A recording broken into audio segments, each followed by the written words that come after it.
मी प्राध्यापक डॉक्टर सुरेश वर्धे BSWच्या पहिल्या सत्रासाठी आज आपण कविता या वाङ्मय प्रकारातील दुसरी कविता अभ्यासणार आहोत. कवितेचं शीर्षक आहे ती एक कवितेची गोडी. कवी आहे भास्कर भट बोरीकर.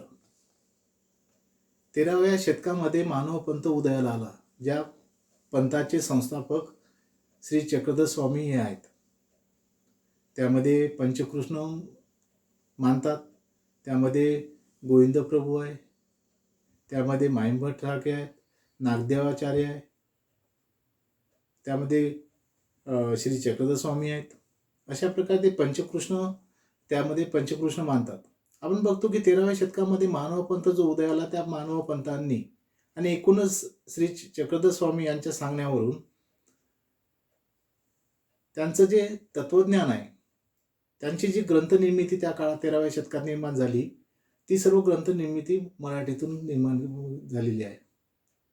एकूणच मराठी भाषेचं दालन जे आहे ते समृद्ध करण्याचं कार्य मानव पंथाने मोठ्या प्रमाणात केलेलं आपल्याला दिसून येतं. आता दालन समृद्ध कसं झालं ते सुद्धा आपण समजून घेतलं पाहिजे. मानव पंथाने पहिली कवयित्री महदा इसा ही आपल्या मराठी साहित्याला दिली. 13व्या शतकात महदा विषयने लग्न प्रसंगी म्हणावयाची गाणी नावाचा एक कविता संग्रह त्यावेळेस त्यांनी निर्माण केला होता. महदा इसा ही पहिली कवयित्री आपल्याला लाभली. मानव पंथाने पहिला चरित्रकार आपल्याला दिला.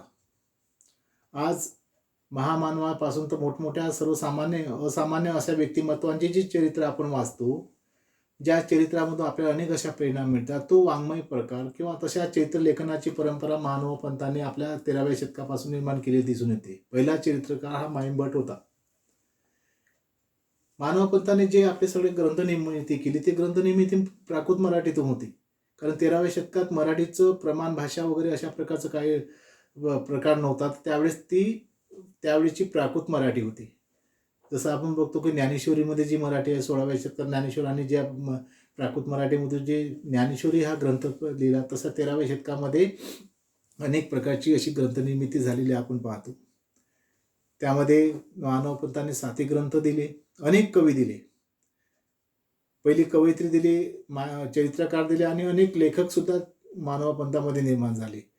सकाळी उठल्यापासून जे ते दैनंदिनी मानवी जीवनातली आहे ती सर्व दैनंदिनी म्हणजे काय, म्हणजे आपला दैनंदिन व्यवहार कशा पद्धतीने पार पाडायचं हे सुद्धा मानव पंथाचं आपलं तत्वज्ञान मराठी भाषेमध्ये सुद्धा शब्दबद्ध केलेलं आपल्याला दिसून येते. मानव पंथांनी अशा प्रकारे आपली अनेक ग्रंथ, असे मौलिक ग्रंथ मानव पंथांनी आपल्या मराठी साहित्याला दिले.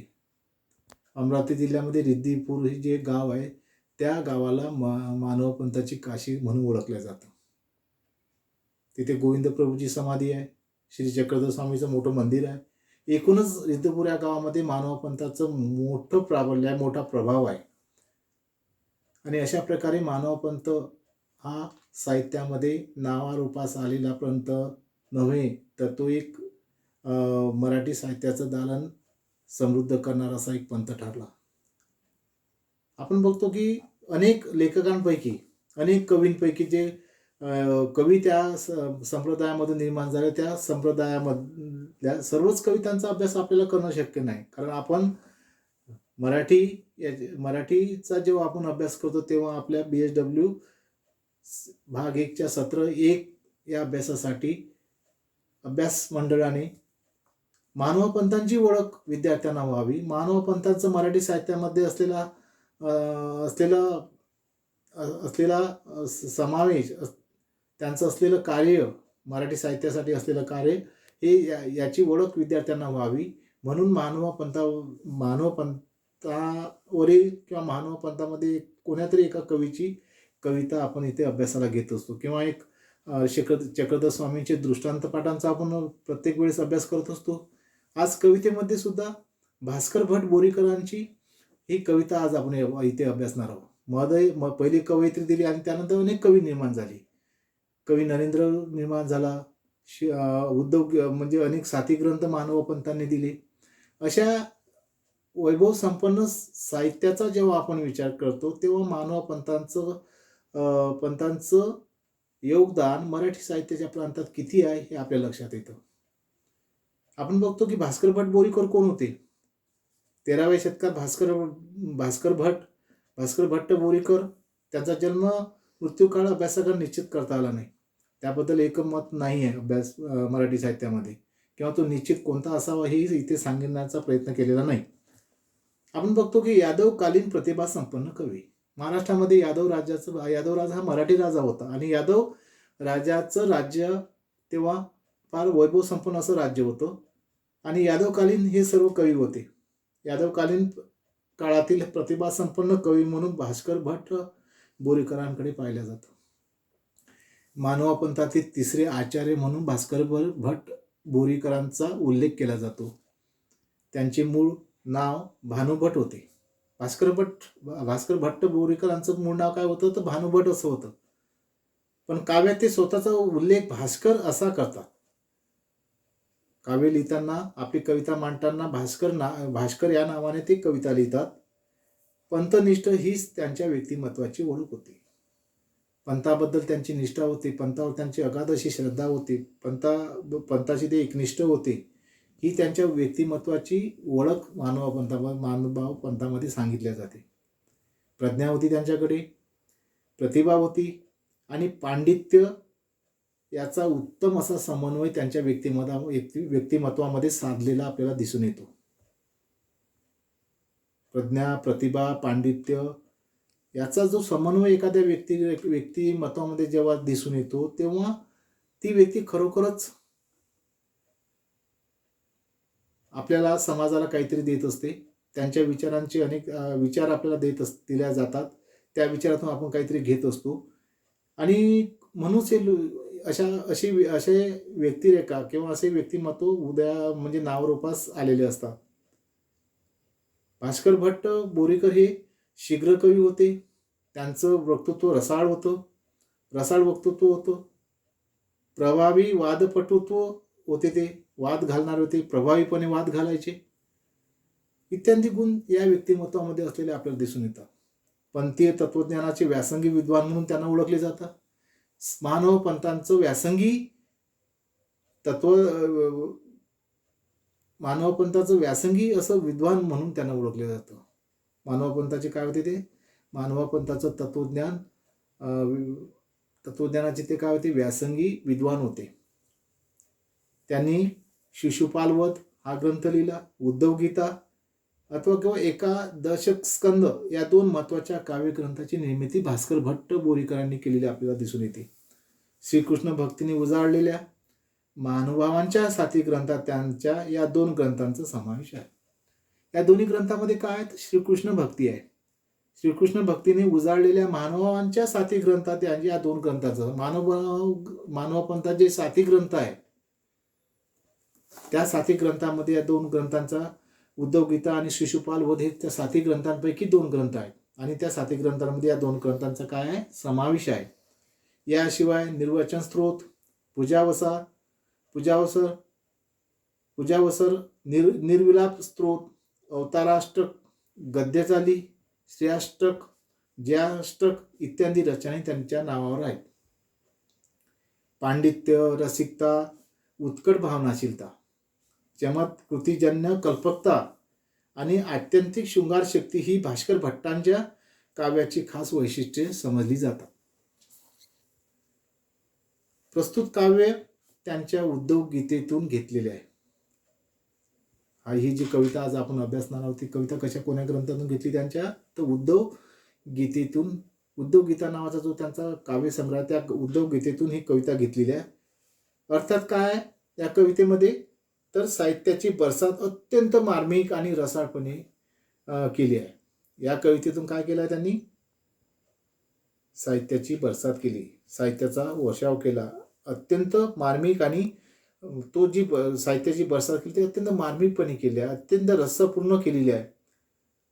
तर पुढील कविता कशी आहे आपण बघूया. म्हणजे 13व्या शतकातील एकूणच कविता हा जो वाङ्मय प्रकार होता, कशा पद्धतीने त्यामध्ये भावना व्यक्त होत होत्या, त्यामध्ये कशा पद्धतीने साहित्याचं महत्त्व होतं किंवा साहित्याबद्दलची कशी रसाळमयता त्याच्यामध्ये दिसून येते होती, त्यामध्ये रस कशा प्रकारे त्यामध्ये मार्मिकपणे आणि अत्यंत कमी शब्दात कशा प्रकारे रसपूर्ण अशा प्रकारचं विवेचन करण्यात येत होतं, त्याचा एक नमुना आपण आज त्या 13व्या शतकातील एकूणच ग्रंथांमध्ये आपल्याला दिसून येतो. नरेंद्र म्हणजे साती ग्रंथांमध्ये रुक्मिणी स्वयंवर नावाचा त्यांचा एक ग्रंथ, नरेंद्र त्याचे जे कवी नरेंद्र आहे. आणि अशा प्रकारे आपण बघतो की आज या कवितेमध्ये काय आहे, तर साहित्याची बरसात आहे, ती रसाळपूर्ण केलेली आहे. कवितेला मी सुरुवात करतो. ते कवितेची गोडी कोकिळांची तराय मोडी, गीतसाड करी कुडी किन्नरांची. ही भाषा कशी आहे? प्राकृत मराठी आहे, 13व्या शतकातील मराठी आहे, आजची भाषा नव्हे. म्हणून ती भाषा जरी तुम्हाला ऐकायला कठीण वाटत असली, ती सोपी वाटत नसली, तरीही ती भाषा समजून घ्यायला अगदी सोपी आहे. फक्त ती समजून घेण्याचा आपण प्रयत्न केला पाहिजे. ती एक कवितेची गोडी कोकिळाची, म्हणजे ते सांगतं, म्हणजे साहित्याची ओळख करून देताना साहित्य कसं आहे हे सांगत असताना भास्कर भट्ट बोरीकर सांगतात, ती कवितेची गोडी. कवितेमध्ये काय इतका गोडवा आहे की कोकिळाच्या स्वरांपेक्षाही ती काय कोकिळांच्या स्वराला सुद्धा ती मोडीत काढणारी आहे, अशी गोडी आहे. म्हणजे कोकिळीचा स्वर, कोकिळीचा आवाज जितका मधुर असतो त्यापेक्षाही कवितेची गोडी आहे, असं सांगण्याचा प्रयत्न भास्कर भट्ट बोरीकरांनी येथे केलेला आहे. म्हणजे एकूणच कवितेच्या गोडीसाठी त्यांनी कोकिळीच्या आवाजाची जी प्रतिभा किंवा प्रतिमा वापरलेली आहे. याचा अर्थ काय आहे, तर कवितेबद्दलची अगाध अशी श्रद्धा त्यांच्या मनात आहे. कवितेवरचं प्रेम त्यांचं या ओळीतून व्यक्त होत आहे.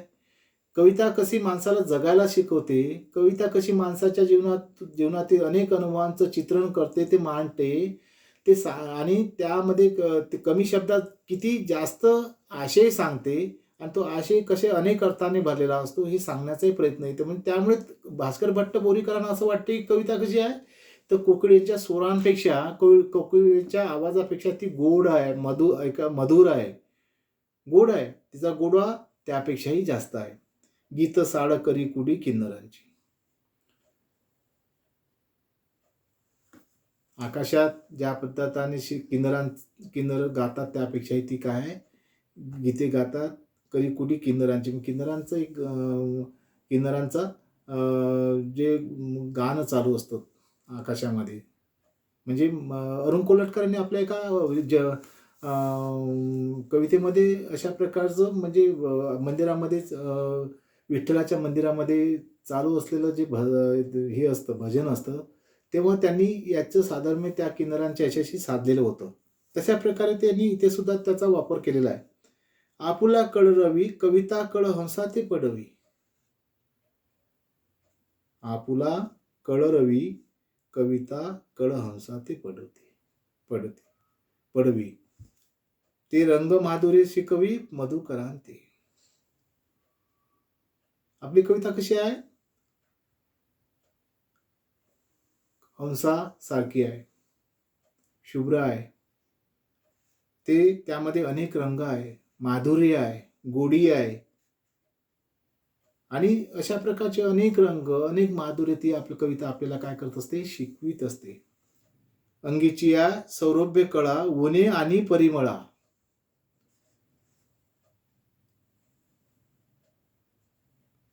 म्हणजे आपल्या अंगामध्ये असलेले जे चांगले विचार आहेत ते कवितेतून आपण मांडत असतो. आणि उणे आणि परिमळा, गांभीर्य करी अवकडा, गगन गंगेशी. म्हणजे आपल्यामध्ये कवितेमध्ये जे चांगलं येतं किंवा आपल्यामध्ये जे अंगामध्ये असलेले जे सौरभ आहे, म्हणजे कळा आहेत, चांगल्या कळा आपल्याला कवितेतून आपल्या येतात, शब्दबद्ध होतात, आणि अवकळा कशा होतात, निघून जातात. गगन गंगेशी, रतीची भुलतेशी ते चातुर्य कासे. पदपदे संध्या वधूशी अंग रागाचे, पद प्रमयाचे गुंफणे, साम्या भुज बंधाते जिने, कोवळीक घाली शिरणे शिरीष पुष्पांशी. नीच नीच तारांगणा दिजैल संध्या रागाचे रावण, तरी आखरांचे सुरंगपण अधिक दिसे. कवितेची गोडी व्यक्त करत असताना भास्कर भट्ट बोरीकर इथे उणे काही दाखवत नाही. गांभीर्य म्हणजे करील अवकळा, म्हणजे गांभीर्याने ज्याप्रमाणे कवितेमध्ये जे गांभीर्य येतं त्यामुळे ती अवकळा कशी दूर होते. गगन गंगेशी, गगन आणि गंगेशी एकमत झाल्यासारखं त्यांना दिसतं. रतीची भुलतेशी, म्हणजे खाली जे ते चातुर्य कासी. पटपदे संध्या वधूशी, अंग रागाचे. संध्येचा इथं उल्लेख केलेला आहे. रती खाली असेल ते त्या जे काही खाली असेल ते सुद्धा आपण विसरून जातो. कवितेच्या ज्यामध्ये आपण कवितेची गोडी ऐकत असताना किंवा कविता इतकी गोड आहे की त्याच्यामध्ये जे खाली पण असतं ते सुद्धा आपण काय करतो, भुरून जातो, विसरून जातो. आपल्याला त्याचा सुद्धा विसर पडतो. आणि पदप्रमेयाचे गुंफणे अशा सामा भुज बंधाते जिने, अशा प्रकारे पदप्रमेयाची एक प्रकारे गुंफण. कविता अशी हा एक साहित्य प्रकार आहे. कविता असा एक वाङ्मय प्रकार आहे की त्याच्यामध्ये आपल्याला पदप्रमेयाचे गुंफणे, साम्या भुज बंधाते जिने, कोवळीक घाली शिरणे, शिरीष पुष्पांची. त्याचं कोवळीक घाली शिरणे म्हणजे शिरीष पुष्पांशी, पुष्पांशी त्याचं त्याचा हे त्यांनी संबंध दाखवला. नीच नीच तारांगणा, तारांगण बघतो आपण. नीच नीच तारांगणा द्विजेल सध्या रागाचे रावण, तरी आखराचे सुरंगपण अधिक दिसे. सुरंगपण दिसतं. कविता आणि साहित्याची साहित्याची बरसात करताना मार्मिकपणे ते कवितेची गोडी व्यक्त करतात. मार्मिकपणे रसपूर्ण असं त्याचं ते वर्णन करतात. त्यासाठी त्यांनी अनेक प्रतीकांचा वापर त्यांनी या कवितेतून आपल्याला केलेला दिसून येतो. पदांचा मेळावा रत्नाकरा करी चढावा. पदं करतो आपण कवितेमध्ये, अनेक पदं निर्माण होतात. अभंगाची म्हणजे तुकारामाची कविता घेतली तर कसे अभंग तुकारामाच्या कवितेमध्ये अभंग आहे. कवितेमध्ये कसे पदं निर्माण होतात. पदांचा काय एक प्रकारे तो कविता जेव्हा मांडणी होते, कवितेची मांडणी होते किंवा कवितेतून कशा पदांचा मेळावा भरतो. रत्नाकरी चढावा, प्रमय करी हेवा अमृत लहरीचे, आणि ते प्रमय करी हेवा अमृत लहरीशी सुद्धा त्याचा, अमृत लहरीला सुद्धा त्याचा काय वाटतो. इतकी कविता ही आहे की त्या अमृत लहरीशी सुद्धा त्याचा काय वाटतो, हे वाटतो. आतू चंद्र करा झळाळू दिसे सुद्धा करा. आतून एक प्रकारे चंद्र करा, चंद्राच्या ज्या तेजाने त्याच्या शीतलशयाने जसं झळाळून ते दिसून येते, तसे पदाचे पदरा भितरी भाव डोळा दिसे. आणि अशा प्रकारे आपण त्या कवितेतून पदरी असलेला जे पदरा म्हणतात ते भितरी भाव डोळा दिसे, म्हणजे भीतर म्हणजे अंतर्गत जो भाव आहे तो भाव कवितेतून व्यक्त होतो. तो भाव कवितेतून व्यक्त होतो आणि आपल्या डोळ्याने तो दिसतो. पिळल्या चंद्रबिंब सुटती अमृतधारांचे कदंब, तो दिसतो. आणि जर आपण पिळून काढलं ते चंद्रबिंब, शीतल असं चंद्रबिंब जर पिळून काढलं तर त्यातून काय लागतील, अमृताच्या धारा अशा टपकताना दिसतील आणि त्याचे एक कदंब निर्माण होईल. तसे फुटती तुंब नवरसांची, आणि मग त्यातून त्याचं कदंब आणि त्यातून काय निर्माण होतील तर नवरस निर्माण होतील. नवरसांचं तुडुंब, तसे फुटती तुंब, जसं तुंब फुटलं की त्यातून नवरस, असे नवरस बाहेर निघतील. शृंगार आहे, करुणा आहे, जे नवरस आहे ते सगळे नवरस बाहेर, म्हणजे नवरस त्या फुटती तुंब म्हणजे त्या अमृतधाराचे कदंब आणि त्यातून नवरस दिसतील. ऐसी या कविते लते ब्रह्मविद्येची फुले दिसती फाकते. कविता कशी आहेत, अशा प्रकारची कविता आहे.